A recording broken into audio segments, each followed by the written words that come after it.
lighter today, a lot lighter. So it's going to be all about keeping the weight in the right areas and keeping the thing rumbling forward and come away with a good result. That'd be ideal.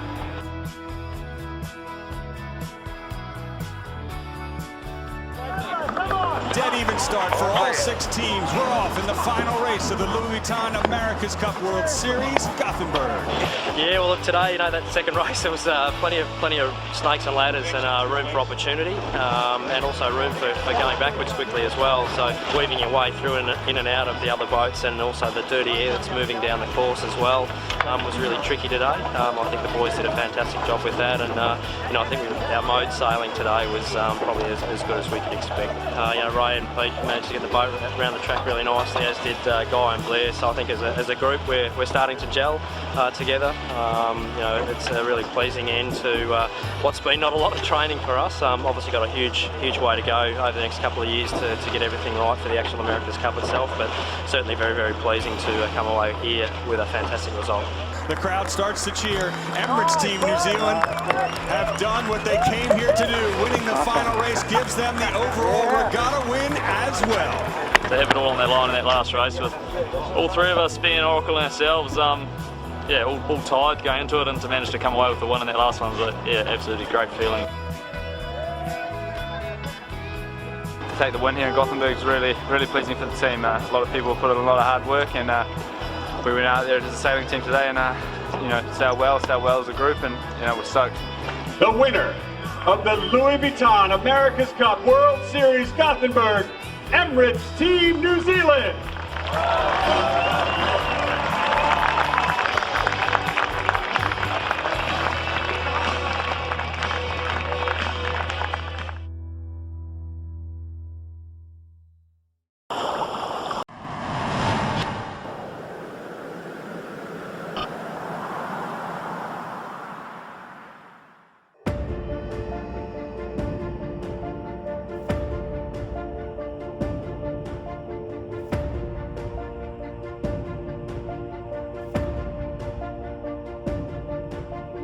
Overall, pretty good day for us. We're 1,200 ton boat, you know, and we had 6 knots to 3 knots of wind for 80% of the race, and we had upwind sailing conditions for 80% of the race as well. So not the perfect weather for a large 3-masted sailing vessel. So good day, I think.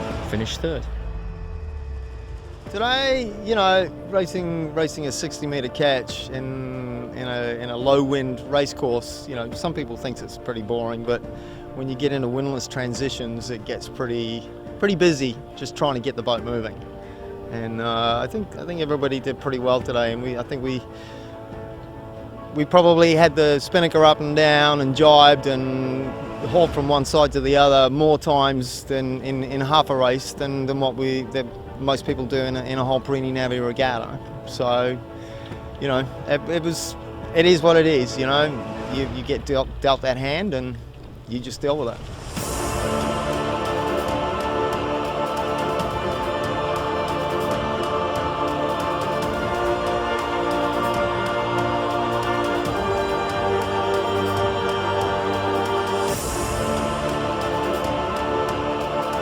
Coming to the Perini Navy is actually one of my first times being on a big sailing ship, and to be out on the open water and watch the sails unfurl is incredible. Just to be out there with the other ships, you know, racing in the wind, with all the crew around you, and getting to look at some of these other Perini boats was amazing. It was just a memorable experience and a really beautiful day.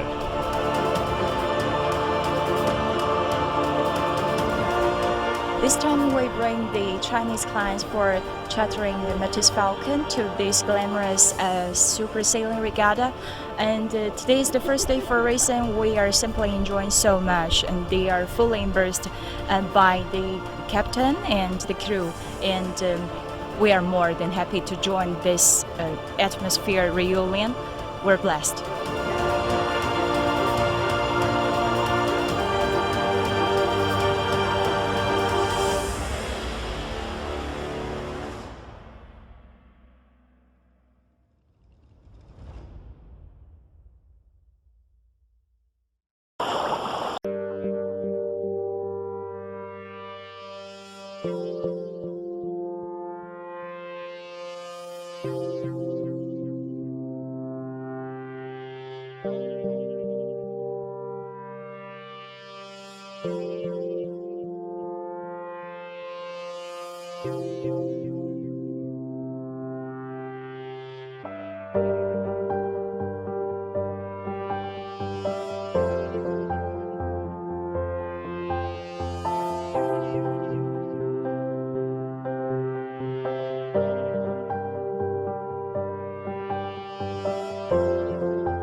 La barca è stata varata lunedì 17 agosto. È stato un giorno pazzesco, non tanto per il varo che è avvenuto la mattina prestissimo, era quasi buio, quindi non abbiamo realizzato un vero evento, ma era necessario perché da una parte la marea ci ha obbligato a farlo all'alba e dall'altra perché c'erano i giudici che avevano una disponibilità limitata. Il test consiste nel rovesciare l'imbarcazione a 180 gradi tramite una gru. Lo skipper deve trovarsi dentro la barca e una volta che la barca è rovesciata, attraverso il telecomando la chiglia viene leggermente basculata, quindi va fuori baricentro e automaticamente la barca si raddrizza.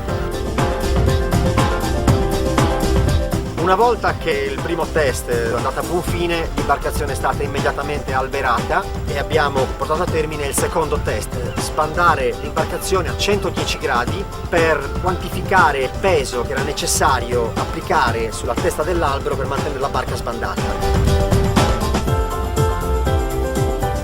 Un progetto di questa dimensione non è possibile realizzarlo da soli. È necessaria una squadra di persone non solo appassionate ma anche molto competenti, perché è davvero una macchina molto complessa questa barca. Grazie a tutti quelli che hanno collaborato, grazie di cuore.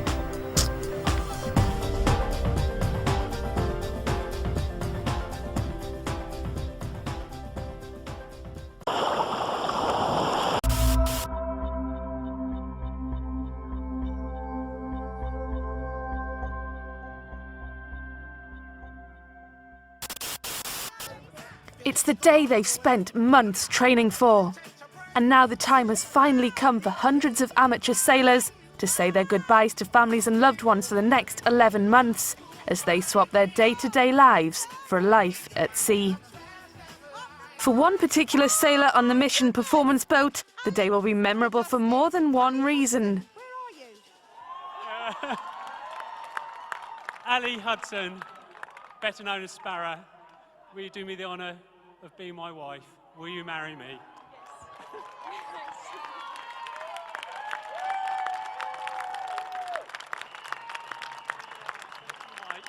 Yes, I'm going to marry you, John. And for the others, there was a spectacular send-off for the 12 crews on the Clipper Round the World race, with London's iconic Tower Bridge lifting to salute them twice ahead of their ocean odyssey. Sailors from around the world passed under the bridge today to start their 40,000 nautical mile global race, which will take them to 6 continents in the longest and toughest ocean endurance challenge on the planet. But while the novice sailors have undergone intensive training, there's little that can prepare them for the reality of the challenge ahead. I work in IT as a program manager. I've never sailed before in my life, up until the 4 weeks of training on this. Okay, I work very closely with a lot of people, but not in this sort of physical close proximity, and I'm having to rely on people physically and mentally, so this is going to be a massive change for me. As well as the physical challenges that a life at sea will bring, crew member Gavin Reid has an added obstacle to overcome. He's hearing impaired. And while that's not a problem in his day-to-day life where he's learnt to lip read, Communication with fellow crew members in the dark and the wind will prove more troublesome. But luckily, they've come up with a solution. One of my crewmates came up with a great idea of having glow-in-the-dark lip cloth. So we would put it on our lip and I can lip read them easier at night time. So we've not fully tested it out on the water yet, but it's working really well below deck at the moment. Although life aboard the yachts will be tough, participants will be rewarded with a warm Latin welcome when they reach Rio in 3 weeks' time. There's just the small matter of 5,000 nautical miles across the Atlantic Ocean to contend with first.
So Howard, can you give us a few words about this bridge-to-bridge regatta? You already won in 2008. It's your second victory on that iconic race. How was it this time? Oh, it's fantastic. It's like the greatest race that you could ever do. You know, you start at one bridge and try to go to the other, and it's always very windy. And this time was really unusual because we actually couldn't carry the spinnaker all the way, and we had to drop and two-sail reach for probably 3 or 4 miles at warp speed. You know, it's just fantastic. All three of us out on the wing, Daniel Phillips and Skip McCormick and I, you know, two-sail reaching all the way to Pier 39, then back up with a spinnaker. Meanwhile, the other guys had dropped sooner and were down underneath us scraping along Alcatraz, and then we all kind of rejoined, and then it was spinnakers up and down and really dodgy, and we just kind of, like a watermelon seed, popped through the middle of them and won the race. Hi, I'm Jack Griffin from Cup Experience, and what I'm going to do today is talk a little bit about the 3 types of boats that are being used for the America's Cup in this cycle leading up to the racing in 2017. Right now, what we've got is the AC-45Fs. That's the one design class that are being used for the racing, and it's all fleet racing in the Louis Vuitton America's Cup World Series. Now, these boats are very, very similar to the AC-45s that raced in the America's Cup World Series in the lead up to the last America's Cup, but they've been changed by adding a foiling package. So the foiling package is obviously dagger boards that will allow them to fly, but it's also the control systems for those dagger boards. Since pretty much everything else on the boat is the same as it was for the last version, where do you get the energy to be able to control the rake of these dagger boards? Well, you get it from batteries. So there's actually a hydraulic system that's built into the hulls, and it can rake the dagger boards forward 7 degrees and aft 3 degrees, and that's what the helmsman and the crew can use to control the flight of the boat, the height and the stability of the boat when it's foiling. Now, these boats are so far only foiling downwind, and everybody that I've talked to said that that's what they expect. They don't expect to be foiling upwind with these boats. In fact, in marginal conditions like we had in the Gothenburg Louis Vuitton America's Cup World Series, on the second day of racing, the wind was so light that nobody ever got up on the foils. So these boats are the one design boats that are being used right now. Now, the helmsman has a set of push buttons that he can use to control the rake of the dagger boards. As I said, he can rake them aft 7 degrees, giving him more lift. The further aft he rakes the top of the dagger board, or he can rake them forward up to 3 degrees. Why would you do that? To create negative lift. They actually use the negative lift to pull the board down when they're in a maneuver and they need to get the board down quickly. The boards have to come up and down with a system of ropes and pulleys, so it's not hydraulically driven like on the AC-72s in the last America's Cup, and those are the one design AC-45Fs that are being raced in the America's Cup World Series with a crew of 5. Incredibly physical boats. In fact, the sailors will say that it's something like sailing a dinghy because the crew are so busy with the maneuvers that very often the helmsman winds up steering, controlling the wing trim, and having to do the trim of the rake of the dagger board. He gets to be really busy.